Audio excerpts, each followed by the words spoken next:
Well, Jim, much like the rest of my colleagues here on the panel, I would be remiss if I did not say something about culture and organization. But let me try and expand on what's already been said. Right? By the way, I think it was Bobby Kennedy said 1/3 of everybody's against everything all the time, no matter what it is. So I mean, you know, my experience with transformation is that sounds about right.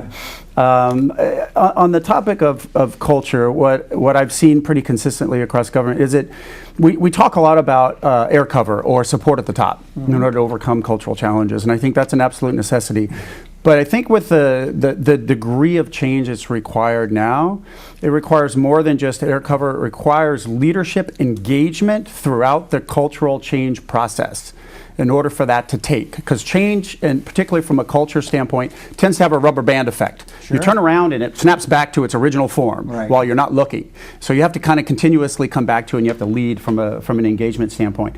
On the topic of organizational change and the talent and the skill sets and all that, everybody covered it very, very well. One thing that we found that works really, really well with our clients is to establish a small center of excellence concept to infuse the technical expertise necessary to help guide the staff through the evolution of skill sets with experts who have really been there, done that, 10 times, 20 times, 30 times. Talk about GSA. And then use that to help change the way, not just the skill sets and the technologies and the way that they use them, but the processes that they use to deliver those. And then finally, I would say, up from a planning standpoint, I think Christine talked about early on about at the FCC and their approach to the applications.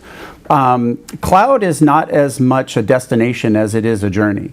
And so each application has its own characteristics, and each one has a different affinity, if you will, or readiness for the cloud. And I think where we see very, very high success rates of very large application portfolios in terms of number of applications moving to the cloud, they're doing detailed engineering assessments of every application to understand exactly what needs to change for this thing to work very, very well in the cloud. And I think that's